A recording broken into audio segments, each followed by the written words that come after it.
ሀይሚዬና ብሩኬ ዛሬ አዲስ ነገር ይኖራል።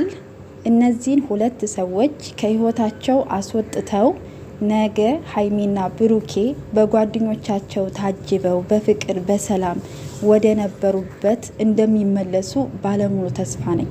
ሀይሚዬና ብሩኬ መቼም የሚለያዩ ልጆች አይደሉም፣ አይለያዩም። እግዚአብሔር ያገናኘውን ያጣመረውን ሰው ሊለያይ አይችልም።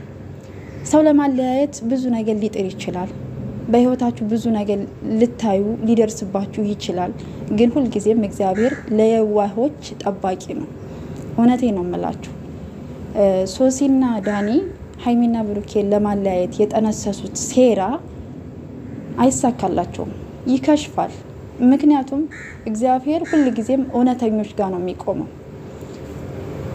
ሲቀጥል ደግሞ አንዳንድ ሰዎች አላችሁ ሀይሚን ደግፋችሁ ብሩኬን ለመጣል፣ ብሩኬን ደግፋችሁ ሀይሚን ለመጣል የምትጥሩ ሰዎች ብትችሉ እነሱን አንድ ለማድረግ መልካም ኮሜንት ብትጽፉላቸው መልካም ነው ብዬ አስባለሁ። ምክንያቱም የእነሱ ስህተታችሁ ምን መሰላችሁ? የሀይሚም ስህተት የብሩኬም ስህተት ምን መሰላችሁ? መደማመጥም መረዳትም ማስረዳትም በቃ ሁለታቸው መግባባት አልቻሉም እንጂ ነገሩ ከባድ ሆኖ አይደለም። መጀመሪያ ብሩኬ ጥፋት አጥፍቷል። አጥፍቶ ጥፋቱን አምሮ ይቅርታ ጠይቋል። ብዙ ጊዜ ለማስረዳት ሞክሯል። ሀይሚ ደግሞ መረዳት አልፈለገችም። ይሄ ደግሞ ማንኛችንም ሴት ሆነን የሚሰማን ስሜት ነው። ከባድ ነው። እንደዚህ በቀላል ነገር ይቅርታ ለማድረግ ይከብደናል አይደለም። ግን ደግሞ ነገሮች እየቆዩ ሲመጡ ደግሞ ያለውን እውነታ ከብሩኬ መረዳት አለባት። ዳኒ ሆን ብሎ ሀይሚና ብሩኬን ለመለያየት ያመጣው ቪዲዮ ምን አይነት ቪዲዮ ነው? ሀይሚ አይተዋለች። እሱ ነው ልቧን የሰበረው አይደለ? ለብሩኬ ለምን አታሳየውም? ይሄው ካንተ እንድርቅ ያደረገኝ ካንተ ጋር እንዲለያይ ያደረገኝ ቪዲዮ ይሄ ነው። ይሄን ቪዲዮ እያየው እንዴት መቀጠል እችላለሁ? ይሄው እውነታው ይሄ ነው ብላ ለምን አታሳየውም? አንድ እሱ። ሁለት ደግሞ ብሩኬ ስትገናኝ ሆነም ከካሜራ ጀርባም ቪዲዮ ከሰራችሁ በኋላም ሊሆን ይችላል፣ ቀስ ብለህ ለማስረዳት መሞከር፣ እውነታውን ማሳወቅ ግዴታ አለብህ። ማስረዳት በቃ። ሀይሚም ደግሞ ለመረዳት ሞክሪ፣ ብሩኬ ደግሞ ለማስረዳት ሞክር ነው ምለው እንጂ ሌላ ምንም ችግር የለባቸውም። ነገሮች ይፈታሉ።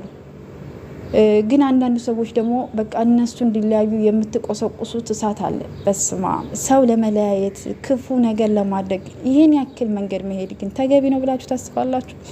ከቻላችሁ መልካም ነገር አድርጋችሁ እለፉ። ሰው የዘራውን ነው የሚያጭደው። ሁላችንም ዛሬ የተናገርናት ቃል ነገ ዋጋ ታስከፍለናለች። እናንተ ቤት አሁን እስኪንኳኳ ጠብቁ። እግዚአብሔር ነገሮችን ቀስ አድርጎ ነው በየቤታችን የሚያመጣቸው። ስለዚህ ለመፍረድም እንደው እኮ እንትን በሉት እስኪ አመጣጥኑት።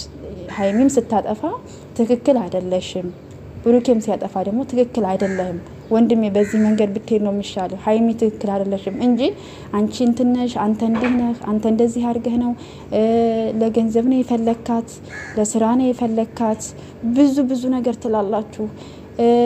ሀይሚንም እንደዛው ብዙ ነገር ትሏታላችሁ። ግን እንደዛ አትበሉ፣ ጥሩ አይደለም። የዩቲዩብ ስራ የህብረት ስራ ነው። በቃ ሀይሚ የብሩኬ ብሩኬ ለሀይሚ በቃ ውበት ናቸው ሁለታቸውም። የሰው መውደድ እግዚአብሔር ሰጥቷቸዋል እና እባካችሁ በተቻላችሁ አቅም እነሱን ለማስማማት ሞክሩ። ሰላም ውድና የተከበራችሁ የቻናል ቤተሰቦች በያላችሁበት ሰላማችሁ ብዝት ይበልልኝ። ዛሬ እንግዲህ አዲስ ነገር ይኖራል ብዬ ተስፋ አደርጋለሁ። ሀይሚና ብሩኬ ዳኒንና ሶሲን ከህይወታቸው አስወጥተው ነገ ሀይሚና ብሩኬ በንግግር ችግራቸውን ፈተው በሰላም በፍቅር እንደሚመጡ እኔ ባለሙሉ ተስፋ ነኝ። እግዚአብሔር ደግሞ ያደርገዋል። እውነቴን ነው የምላችሁ። ሀይሚም ደግሞ ወደ ሌላ ሀገር እሄዳለሁ ያለችው ውሸቷን ነው እንጂ እውነቷን አይደለም። በዚህ እድሜዋ ስደት የምትወጣበት ሌላ ሀገር የምትሄድበት ምንም አይነት ምክንያት የለም። እንደው ብሩኬ እስከሄድ ድረስ እንደሚሄድ ለማወቅ ፈልጋ ነው፣ ሌላ ነገር አይደለም። ያስቀረኛም ወይስ አያስቀረኝም ነው።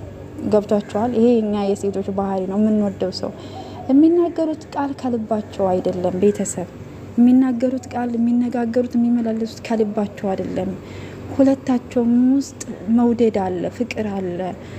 በቃ ምን ልበላችሁ፣ በጣም ከባድ ነው። ነገሮች በጣም አቁስለዋቸዋል። ግን ደግሞ ሁለታቸው መረዳት፣ መተሳሰብ፣ አንዱን ካዳመጠ መረዳት ከቻለ ነገሮች ይስተካከላሉ ብዬ ተስፋ አደርጋለሁ። እግዚአብሔር ዛሬ ደግሞ ቸር ወሬ ያሰማን። በጸሎታችሁ በዱአችሁ የሀይሚና የብሩኬን አንድነት የምትፈልጉ ሰዎች በጸሎታችሁና በዱአችሁ አስቧቸው። እንግዲህ መልካም ቀን ይሆንላችሁ። መልካም ዜና፣ መልካም ነገር ያሰማን። ሁላችሁም በያላችሁበት ሰላማችሁ ብዝት ይበል። ሰብስክራይብ ያደረጋችሁ ቤተሰብ ሁኑ።